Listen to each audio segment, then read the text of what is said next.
Bom dia, amigos. Estamos iniciando agora a edição desta quarta-feira, dia 14 de dezembro de 2022, deste Diário de um Consultor de Empresas. E a gente vai comentar um pouquinho, refletir um pouquinho sobre como somos, sobre o ser humano. A pergunta com que eu começo essa reflexão é: quanto vale uma fraude? Depende. Porém, jamais alguém conseguirá definir com justeza e precisão o valor de uma fraude. Vamos lá. Copa do Mundo, 1986. Depois de vencer a Coreia do Sul por 3-1, empatar por 1-1 com a Itália, vencer a Bulgária por 2-0, a seleção da Argentina chega às oitavas de final e tem pela frente a toda poderosa Inglaterra. Aos 6 minutos do segundo tempo, Maradona é lançado entre o goleiro Peter Shilton e o zagueiro Steve Hodge. Maradona mais baixo que os dois e mais ou menos 20 centímetros. Rapidamente, golpeia a bola com a mão e faz o gol. Vendo que o juiz não percebera, corre para o meio do campo, conclama seus companheiros da seleção a abraçá-lo e comemora o gol. Para compensar a falcatrua, 4 minutos depois, pega a bola no meio do campo, dribla a defesa inteira da seleção inglesa e fez um dos mais emblemáticos e aclamados gols de todas as Copas. Antes de partir, no documentário realizado no ano de 2019, sob a direção de Asif Kapadia, Maradona relaciona o uso das mãos à Guerra das Malvinas. Ele declarou o seguinte, aspas, nós, argentinos, não sabíamos o que os militares estavam fazendo. Diziam que estávamos vencendo a guerra quando, em verdade, estávamos sendo goleados por 20-0. Não deu para engolir. A partida era como se fôssemos retomar a guerra. Não tinha intenção, mas instintivamente recorri à minha mão. A sensação, confirmado o gol, foi de vingança simbólica contra os ingleses. Dias depois, a Argentina sagrava-se campeã mundial de futebol na Copa do México com um gol de mão. No ano passado, o Paulo Sorrentino, seguramente hoje um dos melhores diretores de cinema, resgatou a passagem histórica do Maradona pelo Napoli.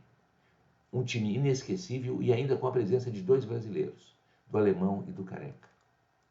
Contando sobre sua vida, sobre o orgulho que o craque trouxe de volta ao time da cidade e dando ao filme o título de É stata la mano de Dio, Sorrentino trouxe de volta uma história incrível. Vocês lembram da escalação daquele time, né, do Napoli? Giuliani, Renica Ferrara, Corradini ou Baroni, Francini, alemão, de Napoli, Fusi ou Clipa e Romano, Maradona, Carnevale ou Giordano e Careca.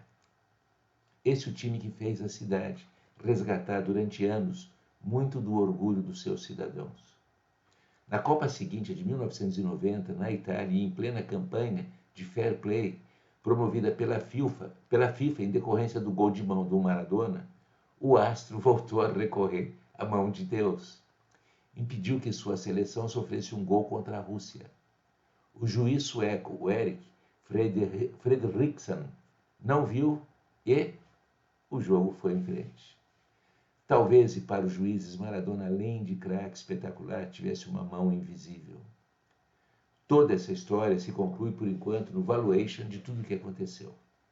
A camiseta, ou camisola, como dizem os italianos, que o Maradona usava quando marcou o gol com a mão contra a Inglaterra, usando, segundo eles, a mão de Deus, foi leiloada pela Casa de Leilões de Londres, a Sotheby's.